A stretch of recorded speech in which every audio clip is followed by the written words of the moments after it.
año es buen año porque el 21 de mayo, como puse aquí, se celebran 40 años de código a nivel mundial. Digamos, fue aprobado por la Asamblea Mundial de la Salud el 21 de mayo de 1981. Estamos cumpliendo el 21 de mayo 40 años de que todos los países votaron a favor de que existiera un código de comercialización de sucedáneos y entonces se declaró como Día Mundial de Protección de la Lactancia Materna, el 21 de mayo. Esto es una iniciativa que se está tomando como IFAN y estamos vinculándonos a OMS y UNICEF para poder hacer el lanzamiento del Día Mundial de la Protección. Como ustedes saben, la lactancia materna tiene apoyo, fomento, promoción y protección. En la parte de protección está solamente lo que es el código de sucedáneos, en el caso de Guatemala, la ley de comercialización de sucedáneos, y los derechos de las madres trabajadoras como legislación. Ahora nos respalda el acuerdo ministerial de la ISALM que se emitió como parte de apoyo a la protección. O sea que digamos, si nosotros vemos la lactancia materna y la alimentación infantil desde estos enfoques, vemos que promoción se hace, apoyo se hace, fomento se hace por medio de políticas nacionales, planes nacionales, pero también necesitamos la protección. En la parte de protección, digamos, IFAN ha trabajado desde el año 79 haciendo ver la necesidad de tener protección a las madres, especialmente por la comercialización no ética. Ustedes saben que el código básicamente regula lo que es la comercialización. Nunca se ha prohibido la venta, que es una de las cosas que ellos aducen, que puede ser peligroso porque puestos de trabajo, etcétera. Y yo tuve el privilegio de trabajar en el monitoreo de la ley y llegamos a tener procesos administrativos sancionatorios a las compañías, cosa que en este momento, bueno, hace ya bastante tiempo no se hace. El ente competente del Ministerio de Salud es el Departamento de Registro y Control de Alimentos, que debería ejercer el monitoreo y hacer cumplir con lo que es la promoción, etiquetado, venta, etcétera, de estos productos, pero se ha perdido, digamos, un poco la función de monitoreo. Entonces, lo primero que quería compartirles es que tenemos un día mundial de protección de la lactancia materna, ya lo tenemos socializado en todos los países, en todos los idiomas, y va a ser el 21 de mayo de este año. Y luego el 21 de mayo de cada año se va a quedar como un año, un día mundial de protección. Como ustedes sabrán, el 21 de mayo se firmó el Código de Sucedáneos, pero cada 2 años, luego de esto, se han emitido lo que nosotros llamamos resoluciones posteriores.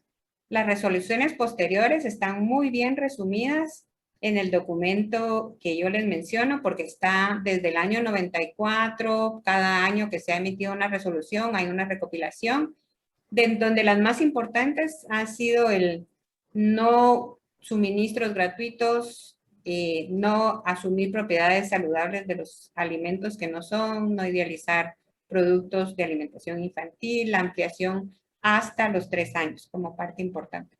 Entonces yo pensaba que era bueno compartir un poco la historia para que todas estemos en el mismo sentir de por qué es necesaria tener un código internacional. Este niño se llama Valentino y el abuelo es nuestro IFAN de Argentina. Resulta que cuando iban a nacer Valentino, la esposa de su hijo tuvo influenza H1N1 y falleció. Y Valentino quedó solo. Y esta foto no estaba tan fortalecido lo de los bancos de leche humana en ese tiempo, pero estos son todos los hermanos de leche de Valentino. Las madres de todos estos niñitos donaban su leche para que Valentino recibiera lactancia materna, a pesar de lo doloroso que era no tener su mamá. Entonces esta foto la hicieron un día que reunieron a todos los pequeñitos y les dieron las gracias porque Valentino actualmente ya va llegando a 11 años. Y yo tengo esta foto como algo, digamos, un ejemplo muy lindo de convicción, porque el abuelo pudo haber dicho, bueno, no está la mamá, no tenemos otros recursos, pero buscaron todos los medios posibles para que Valentino recibiera la leche humana de muchos de sus hermanitos de leche. Entonces esta foto me encanta porque conozco a Valentino, no conozco a todos los hermanitos de leche, pero me pareció una labor titánica el andar con la leche de estos pequeñitos. Pero volvemos a caer porque es tan importante contar con un código. Primero porque, digamos, los consumidores no deciden, a esta edad, no piden qué alimentarse. Entonces, por ejemplo, sé de la costumbre, no sé quién tiene quiché, pero en quiché se usa mucho darles alcohol a los niños desde chiquititos en las noches con una tapita, ¿verdad? Y eso es algo cultural, entre comillas, aceptado. Los niños reciben lo que les dan, no importa qué sea, digamos si es agua de masa, si es café, si es Coca-Cola, todo lo que les dan, porque ellos no tienen el poder de decidir. Entonces este consumidor se ve afectado por la influencia comercial. Y la influencia comercial, ustedes pueden ver que visitan todas las comunidades, que no hay fruta y verdura en todas las tiendas lejanas, pero siempre hay Coca-Cola y Tortex, por ejemplo, ¿verdad? Y siempre hay productos plásticos, que le llamo yo, porque es algo que no alimenta, pero culturalmente es un regalo de domingo, el que el niño, la familia tenga su Coca-Cola y que compren Tortex y con tortilla o como sea, esa parte es esa. En El Salvador, uno de los productos sucedáneos que dan desde corta edad es la sopa Maggi. Como dice sopa de pollo, puro pollo, las mamás, digamos, de muchas comunidades creen que le están dando sopita de pollo y lo dan en biberón desde los 2 meses a sus pequeños. Entonces, digamos, ¿esto por qué llegó a ser así? Por la influencia comercial.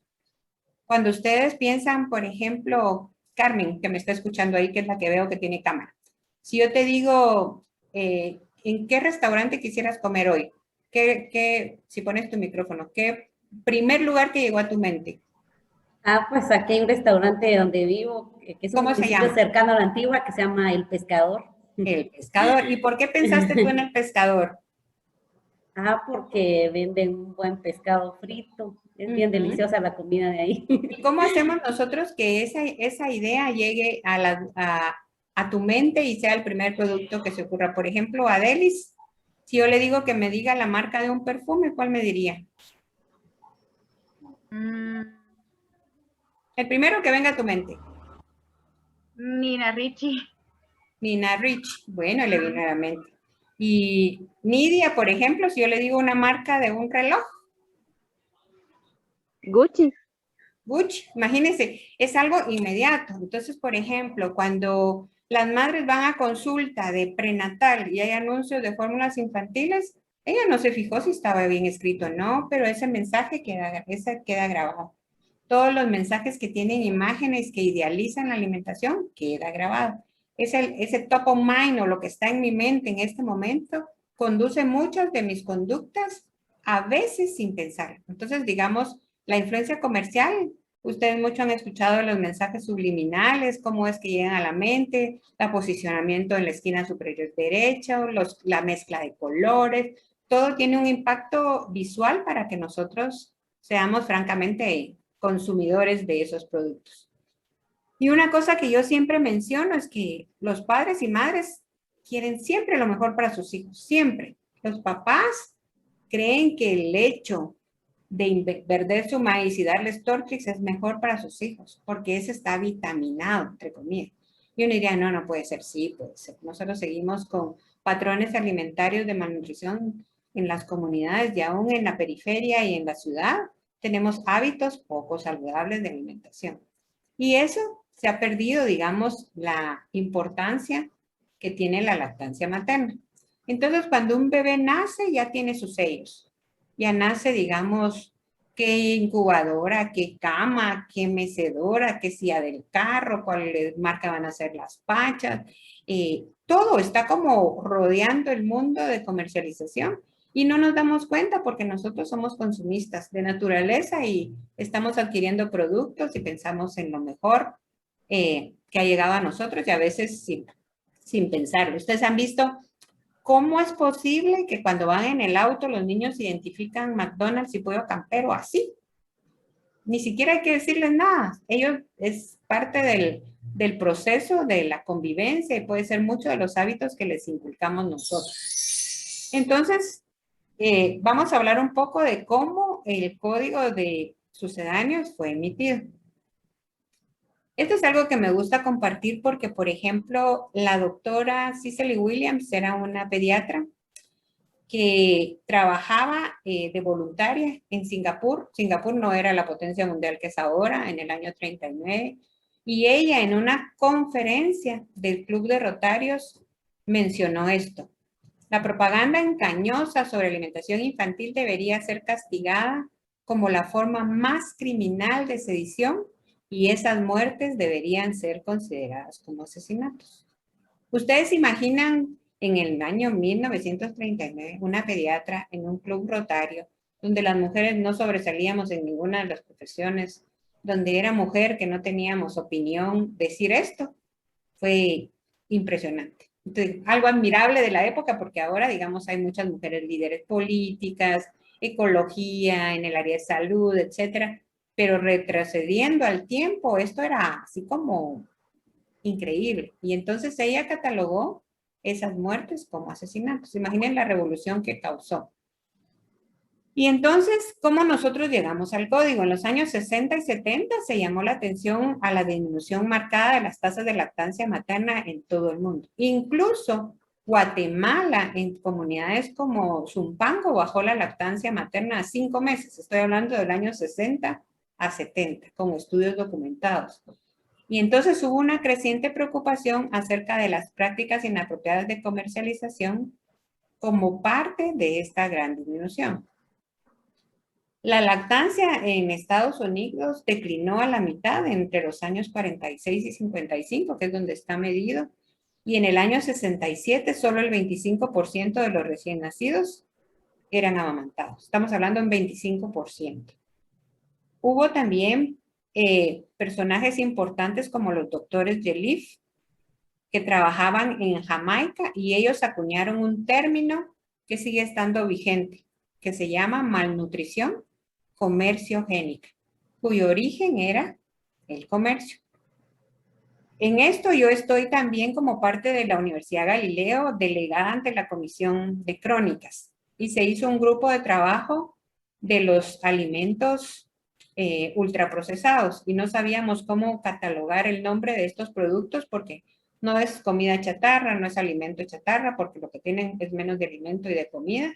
Y entonces le pusimos en nuestras definiciones que era un producto comestible altamente procesado. Yo quería agregar producto comestible artificial altamente procesado, pero el artificial no me dejaron ponerlo porque ya era como mucho, pero realmente todos los productos que se generan ahora en el mercado están a base, muchos, y ustedes saben como Nutris, que son más que todo aceite de palma y fructosa, y eso se ha causado mucho daño en la salud de la población. Después de todo esto, en 1974 se publicó en el Reino Unido el libro The Baby Killer. Esta publicación que se hizo fue por un observador que trabajaba en África del Sur, pero una ONG suiza hizo la traducción del libro y le puso Nestlé mata bebés. Imagínense, Nestlé mata bebés como una traducción. Y entonces hubo una demanda de Nestlé por calumnia a esta ONG. El pleito le produjo a Nestlé mala publicidad. Muchos profesionales de la salud atestiguaron contra Nestlé y Nestlé retiró 3 de los 4 cargos, pero dejó solo el de calumnia. Afortunadamente, la sentencia para esta ONG fue condenada por calumnia, pero se le puso una multa meramente simbólica y se pidió, el juez le alertó a Nestlé que debía cambiar sus prácticas de mercadeo. Estamos hablando desde el año 74-76. Obviamente Nestlé no modificó sus prácticas en ese tiempo ni ahora. Y grupos en Estados Unidos y más tarde el Reino Unido iniciaron el boicot contra Nestlé. Ha sido el boicot más largo de consumidores jamás visto y la ONG sigue desde 1977 hasta hoy y el nombre es Baby Milk Action, que está en el Reino Unido y siguen publicando, denunciando a las prácticas no solo de Nestlé, sino que cualquier compañía que haga una comercialización no ética de sus productos.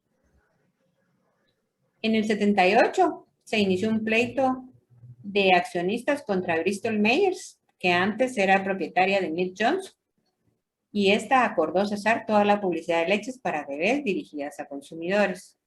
También en ese año el Senado americano debatió la comercialización de fórmulas infantiles en países en desarrollo, en una serie de audiencias públicas que dieron mucha publicidad al tema. En el 79, entonces, la OMS y UNICEF convocaron a una reunión sobre la comercialización de sucedáneos de la leche materna. ¿Y ustedes saben de dónde viene la palabra sucedáneo? A ver, ¿quién me dice? De sustitución, ¿no? ¿De dónde viene sucedáneo? De sustituto. Ajá, no. ¿Alguien más?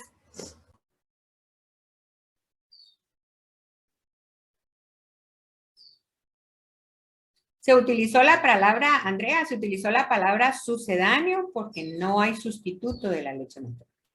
O sea que sucedáneo es algo que se usa en vez de, pero no sustituye.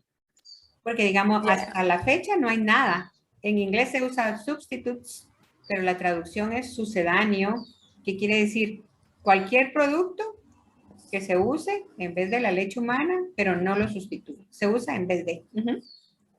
Ok, gracias. Interesante término porque yo lo tuve que aprender también, no era algo que... Ahora hay sucedáneos de muchos productos, ¿verdad? ¿Ustedes han visto el proceso de la fabricación de una fórmula infantil? Bueno, cuando uno va a una compañía que produce leche, extraen la mantequilla, ¿cierto? Extraen el queso. Luego de eso, queda solamente... ¿Qué queda después de extraer todo la leche, el queso y la mantequilla? Suero. Suero. El suero solamente se le agrega aceite de maíz, en algunos casos aceite de coco, trigo, aceite de soya y vitaminas. Y eso viene a ser la fórmula ideal. Entonces la vaca dice, debes estar bromeando, ¿verdad? Porque no es lo mejor para el bebé. En estudios de lactation de la academia se ha visto que el suero, así como en los humanos, lleva muchas hormonas. Incluso la insulina que produce la vaca también se va en el suero. Y esto puede afectar la función suprarrenal de nuestros pequeños. Este es un estudio, digamos, si uno fuera exactamente dirigiendo que el suero, digamos, el suero es lo que botan del producto de la leche. Y con el suero están fabricando un alimento infantil. Entonces, obviamente son inferiores a la leche materna y genera muchas ganancias, lo que lo hace ser un producto comestible altamente procesado, de los más dañinos para la salud de la población. Cuando yo estudié pediatría, me dieron un mes de fórmulas infantiles. Nunca me dieron un contenido de lactancia materna, ni menos un curso de prácticas clínicas de lactancia. ¿Va, doctor Che? Entonces, los riesgos de no amamantar ya los tenemos nosotros bien tipificados. Estos son un resumen de lo que tenemos. Por ejemplo, más enfermedad, menos inmunidad, más problemas de alergia, cociente intelectual más bajo, más cáncer de mama y ovario en madres, más obesidad, porque el daño que se hace a las células, a los adipocitos es irreversible y tenemos mucho daño con la leche de vaca. Por lo tanto, se ha visto que amamantar es de las estrategias de supervivencia infantil, como ustedes muy bien mencionaron, que tiene más impacto y es costo efectiva porque es beneficio para la población de toda la vida. Yo hice un estudio de pacientes que tenían problemas de manejo del colesterol y una de las preguntas era si había sido amamantado o no y por cuánto tiempo. Y la gente se extrañaba porque la mayor parte que padecen de problemas de colesterol ya son personas mayores.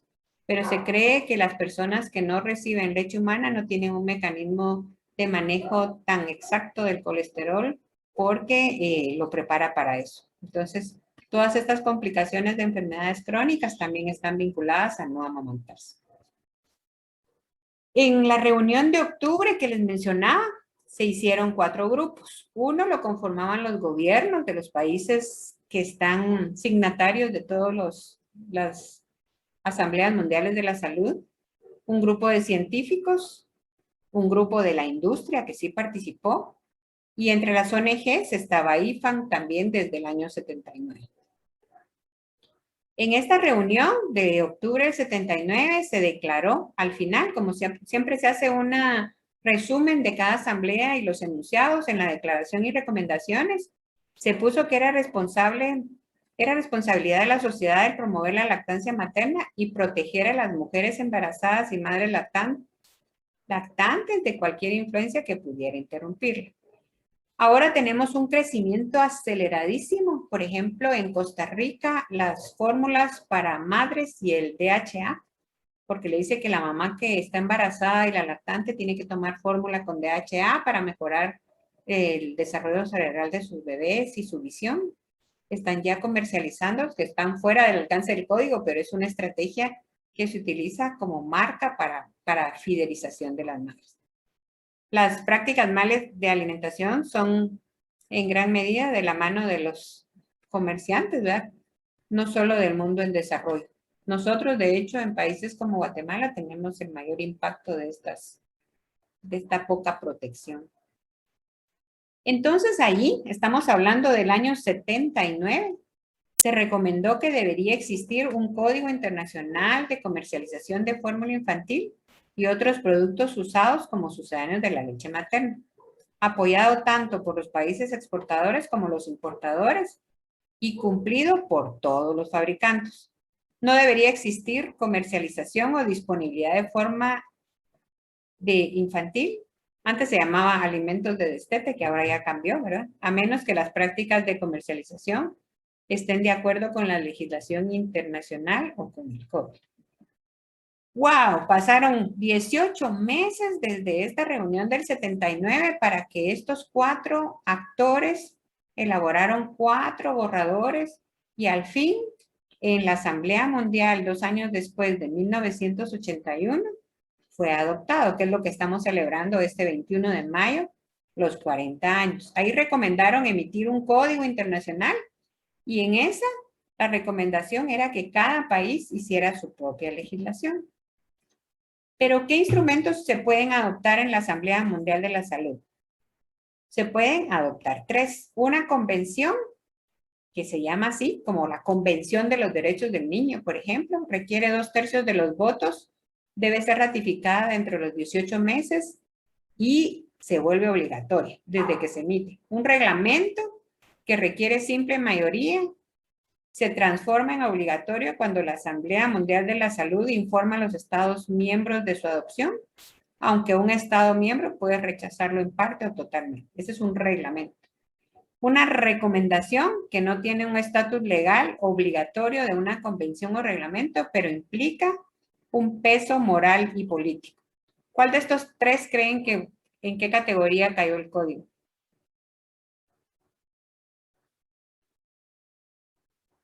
¿En cuál creen? ¿Recomendación? Exactamente.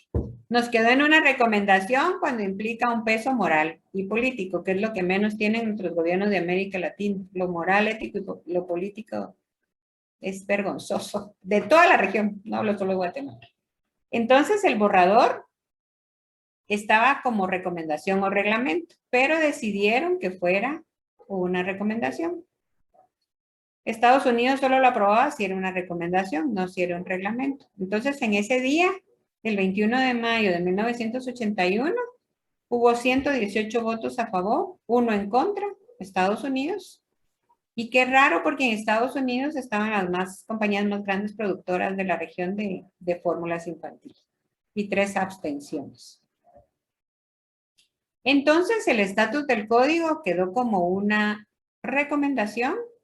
El texto no tiene valor vinculante para los gobiernos, solo es una recomendación, pero implica un peso moral y profesional y posee autoridad persuasiva. Por eso es tan importante adoptar el código como ley. Eso fue 81. Guatemala adoptó el código como ley en el, ¿qué año? 1983, apenas 2 años después de ser emitido, en Guatemala se hizo ley. Y por eso Guatemala ha sido ejemplo de los países de la región en la adopción, en el cumplimiento, en el monitoreo, en la vigilancia, hasta hace unos años que ya no. El código es una recomendación mundial. Declara que la lactancia materna debe ser activamente protegida y promovida en todos los países. Enfatiza que la adopción y el cumplimiento del código son un requisito mínimo e insta a los gobiernos a traducir el código en ley y o reglamentos nacionales. Antes del código, todos los folletos tenían madres que idealizaban la alimentación. Incluso el etiquetado de los envases de las fórmulas infantiles aparecía un niño de ojos azules, con biberón, le cambiaba la genética a la fórmula. Y luego del código pudimos observar algunos cambios en el etiquetado y depende mucho de la aplicación efectiva de la ley de cada país para que esto pueda modificarse. Como les comenté, el código tiene muchas resoluciones posteriores y yo les voy a pasar, que ya vi que me pusieron ahí sus correos, las resoluciones, porque es importante conocerlo porque tienen el mismo peso de emisión de la Asamblea. Por ejemplo, se ha repetido en resoluciones posteriores por medio de la Asamblea que está prohibido los suministros gratuitos en el 86, 92, 94, porque en todas las maternidades, aún en Guatemala, les dan su canastita con fórmula y biberones y qué sé yo qué más cuando la mamá sale en la maternidad. Y entonces cuando uno piensa, bueno, me dieron la fórmula en un hospital, es que es bueno, ¿verdad? Esa es una estrategia que yo hice mi pediatría, la pediatría en el Roosevelt y habían meses en la maternidad privada que existía ahí, en el 4º nivel. Daba un mes la fórmula a cada compañía. Entonces, un mes de NAN, un mes de Miss Johnson, un mes de Familia, y que era la otra que había, Similac de Abbott. Y era algo como rutinario, porque digamos, el hecho de construir el Roosevelt con salas separadas de recién nacidos fue con ese fin. Desde hace más de, ¿cuánto tiene el Roosevelt? 65 años, creo yo. También está prohibido el patrocinio de la industria profesionales de la salud y siguen pagando cruceros en Brasil, viajes a conferencias, etcétera. En Costa Rica les compran, por ejemplo, les pagan el boleto de circulación a todos los autos de los médicos cada año. Es realmente estrategias que se utilizan. Lo que más nos costó fue 7 años llegar a que la lactancia materna exclusiva fuera de 6 meses. Llevó 7 años de discusiones porque eran 2 meses menos de venta de productos en esta edad. Y aquí está el lanzamiento de la Estrategia Mundial de Alimentación del Lactante y Niño Pequeño en 2002. Y una cosa bien interesante es que no es permitido el uso de propiedades saludables de los alimentos infantiles. Por ejemplo, va a crecer más fuerte y sano, va a ver mejor, todo eso está prohibido en el código y en la ley. El problema que tenemos es que con la integración de la Comieco y Comisca y todo eso, hay un registro donde obliga a poner alguna propiedad. Entonces ahí entramos en conflicto de una recomendación internacional a un acuerdo comercial. Las resoluciones posteriores de la Asamblea Mundial de la Salud sobre el tema son también recomendaciones, pero implica una fuerza moral y persuasiva. Ahí cuando entra la moral es que estamos nosotros tratando de hacer el cumplimiento del código. Afortunadamente nosotros tenemos una ley nacional. Entonces debemos recordar que el código y sus resoluciones tienen vigencia, que es de aplicación universal. Eso lo pega con una mano. Mira, solo a la derecha. ¡Ay! ¿No escuché? Se activó un audio. ¿Podrían silenciar sus micrófonos, por favor? Mientras habla la doctora, pues. Y así, el alcance se aplica a todos los sucedáneos de la leche materna. En estos estudios que se han hecho de las legislaciones, por ejemplo, les comenté que en El Salvador la sopa Maggi es sucedáneo. En Honduras las compotas son entregadas desde el día de nacimiento en la sala de lactancia de capacitación en el hospital más grande de Tegucigalpa. les daban las compotas. Alguien tiene su micrófono, pero no lo veo. ¿Me permitís un momentito, Vilma? ¿Sí? Ana, podría cerrar ya lo cerró, su micrófono, gracias. Entonces, haciendo un resumen de lo que hablamos, vamos a ver que todo empezó por el discurso de la doctora Williams. En el 81 se adoptó el código. Se tuvo bastante discusión. Siempre han habido resoluciones hasta el año pasado. Hubo una resolución en el 2020 y la implementación del código. También, como ustedes sabrán, ya se cumplieron la declaración de Innocenti en 91, donde se pusieron 4 metas operacionales en los países, donde uno de ellos es el cumplimiento de la iniciativa de Hospitales Amigos, el código, la madre trabajadora, y están aquí resumidos. Estamos hablando del año 1991. Contar con una comisión de lactancia materna, cumplir con los 10 pasos, acciones del código y las leyes para proteger y amamantar a las mujeres trabajadoras. En el 2005 se volvieron a ratificar eso y se agregaron otras como un llamado de acción. Se renovó el compromiso de seguir con la iniciativa de Hospitales Amigos, ya se tenía las metas del milenio, ahora desarrollo sostenible. Y esto es lo que hace IFAM. Por ejemplo, nosotros hacemos una publicación donde se estudia todos los países del mundo y se ve cuántos de estos países tienen ley, cuántos tienen alguna provisión, cuáles son códigos voluntarios, donde no hay información, etcétera, para tener un diagnóstico mundial de cómo se mueve la legislación. También hacemos un monitoreo por cada compañía y por país. Por ejemplo, este es el resumen del anterior. Este creo que no es reciente, pero tenemos uno ya nuevo, donde 32 países tienen cumplimiento del código, 44 tienen la mayor parte de artículos. Todo eso es un trabajo que se desarrolla por los delegados de IFAM, que estamos en más de 170 países. Esta es la escala que utiliza IFAM, por ejemplo, que todas las leyes tengan las disposiciones del código. Y en México, por ejemplo, hay un código voluntario que lo hizo la industria. Entonces ellos dicen que cumplen y que no cumplen, es un código voluntario, y su lactancia materna exclusiva cayó casi a 14%, una cosa espantosa en México. También tienen los mayores como Nutri, saben que el 85% de niños menores de 5 años de México son obesos por toda esa intervención que se ha hecho con las formulas infantiles de alimentos que no son adecuados.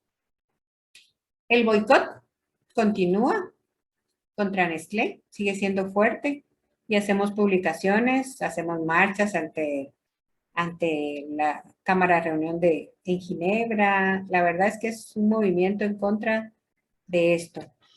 Pero si nosotros analizamos cómo están los patrones de lactancia y qué factores influyen, podemos ver, por ejemplo, cuando un servicio de salud es moderno y se medicalizó el nacimiento, lo echamos a perder porque ahí había separación madre-bebé, que la mamá duerma, alto índice de cesáreas. Todo esto vino a afectar la modernización, entre comillas, de los servicios de salud. En los profesionales de salud, revisando la malla curricular de las carreras de América Latina, solo encontramos 2 carreras que incluían contenidos de lactancia y alimentación complementaria de una forma óptima. Entre ellos estaba nutrición de la San Carlos y después quitaron el contenido. Hace 5 años lo sacaron otra vez de su malla curricular y ya no se hablaba más que eso, más que visitas de delegados de UNICEF o del ministerio para poderlo trabajar. Aquí vemos que los profesionales de salud no somos educados en lactancia clínica, no sabemos nada de posición, de buena succión, de agarre, etcétera. Incluso fisiología sí, pero no cómo ayudar a la mamá en el momento de que tenga una. Los medios masivos, ahora les voy a compartir también el correo, un monitoreo de medios que se hizo de redes sociales en Perú, ahora en la pandemia, y realmente es tremendo cómo la industria se nos coló en todos los países de la región con donativos, desde México hasta el sur. Más madres trabajan y hay poca cultura. Ahora con la iniciativa de los centros amigos de lactancia en lugares de trabajo también ha ayudado un poco a a dignificar nuestro rol como mujeres y trabajo. Algo que siempre ha ayudado a este país ha sido la tradición, la cultura del amamantamiento, porque todas sabemos que amamantar es bueno, que hay lactancia materna prolongada, que amamantamos más de 36 meses en muchos de los departamentos. Y esto es un factor a favor, gracias a Dios, porque si no estaríamos en la calle. Las protestas que hemos hecho contra la alimentación artificial y la comercialización no ética. Muchos médicos hacen ahora maestrías y posgrados, doctorados en nutrición, en lactancia, que nos ha ayudado mucho, especialmente en la Fundación Fiocruz de Brasil. La ISALMA o la Iniciativa de Hospitales Amigos de la Lactancia. Las campañas, algunos cambios que se han hecho en los lugares de trabajo, educación, motivación y los derechos del niño. Algo que no nos ayuda es que la promoción sigue siendo fuerte. No sé cuántos han visto ahora la campaña de la fórmula infantil de Mead Johnson, de Nestlé, de NAN, porque nuestra ley cubre 2 años. Entonces, cuando un niño tiene 3, por ejemplo, todos los de la edad 3, se hizo feria porque ya ponen carteleras, ya ponen avisos. Y lo que pasa es que dan una falsa imagen porque el beberito que toma el bebé parece el biberón. O sea que, ¿cómo nosotros podemos contrarrestar esta imagen? Y entonces es aquí donde nuestra ley y el código ayuda y contrarresta un poco toda esta influencia comercial y el movimiento de conocimiento de lactancia. En los últimos 10 años se han mejorado las tasas de lactancia materna exclusiva hasta un 40% en América Latina. La economía que le hicimos, yo estuve participando con un proyecto de medir el impacto económico de no amamantar y pudimos determinar muchos de los elementos del costo que traía y el beneficio para la producción. Se determinó que una madre guatemalteca produce 135 litros de leche humana en los primeros 6 meses. Y poniéndole un valor simbólico a la leche humana es un ahorro de millones por toda la población menor de 36 meses. Entonces, realmente, cuando uno piensa tan difícil, pero digamos, ¿qué voy a hacer yo si mi trabajo es esta parte y solo tengo incidencia en un hospital? Yo les diría, hay que hacer historia porque si no nosotros no actuamos va a cambiar muy poco y el impacto que se tiene. Por ejemplo, yo tuve una capacitación en APROFAM que me invitaron y capacité a unos colegas y el obstetra me dijo después de que hablamos, doctora, la verdad es que yo desconocía todo eso y él estaba realmente muy sensibilizado porque me decía, qué ignorante he sido, cómo no pude yo respaldar esto. Le digo, no, nunca es tarde, ahora de aquí en adelante tu práctica, etcétera, vas a mejorar con un bebé, con una madre que tú ayudes, eso es bastante. Entonces uno no quiere hacer algo de toda la población, pero sí en nuestra área de influencia. Entonces, ¿qué puedo hacer? Primero, revisar si tenemos una ley. Sí, tenemos una ley. ¿La conocemos? No, pero la podemos estudiar. Podemos ver cada uno del articulado y venir. El ente competente para la aplicación en nuestra ley es de las pocas leyes de América Latina que tiene designado un ente competente. En la mayor parte de legislaciones de los países no quedó a quién le toca hacerla cumplir, entonces no pueden hacer nada. Tiene una ley, pero no les sirve porque no se definió el ente competente. Luego, capacitarnos en el tema, establecer el mecanismo de denuncia. Nosotros tenemos ya denuncias vía web, tenemos formularios web para que mamás, estudiantes, cualquier persona pueda hacer una denuncia. Y en la legislación de Brasil, yo decía, ¿cómo es posible que Brasil, siendo un país tan grande, tenga tanta cobertura con bancos de leche y monitoreo de la ley? Si son millones, millones, y ellos en su legislación ya incluyeron el monitoreo de redes sociales y hacen denuncias de las redes sociales a Anvisa, que es el ente que hace el monitoreo del país. ¿Por qué nosotros no retomamos esta acción? Primero, ¿qué puedo hacer yo? Proteger el derecho de los y las lactantes y niños pequeños. Si trabajo en derechos humanos, el derecho de los consumidores, así como ustedes si trabajan en el proyecto de nutrición, apoyar la iniciativa de hospitales.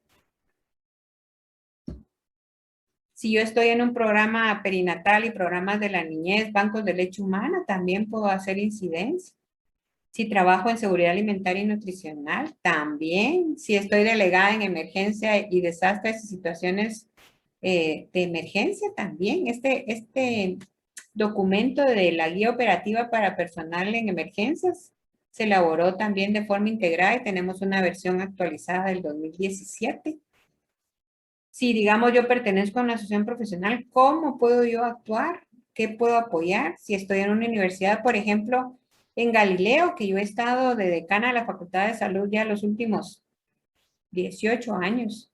Tenemos una carrera, una maestría que incluye alimentación infantil. Tenemos una maestría en seguridad alimentaria y nutricional. Tenemos formación de parteras con enfoque intercultural. Tenemos formación de dulas. ¿Pero por qué? Digamos, yo tengo convicción de que son cosas importantes que el país necesita. Y como gracias a Dios estoy ahí, he podido gestionar. O sea que es fácil para mí decir todo aquello que beneficie la dignificación del parto de la mujer, de sus derechos, de la alimentación y proteja a la niñez, ¿por qué no le vamos a entrar? Tengo la posibilidad de hacer. Entonces, digamos, asumir esa responsabilidad. Si yo estoy en una agencia internacional, igual.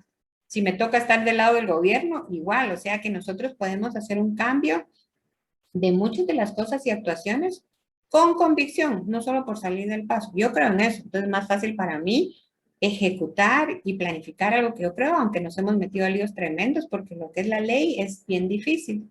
Si yo soy encargada de emitir políticas públicas, si estoy en el comercio, y entonces uno se pone a pensar, si piensas que eres demasiado pequeño como para hacer la diferencia, trata de dormir con un mosquito. Entonces, hemos tratado de ser ese mosquito que hace ruido, que está permanentemente incidiendo en el por qué, porque lo valioso es rescatar la salud infantil por medio de la protección también, no solamente la promoción. Yo debo proteger a los lactantes y los niños pequeños.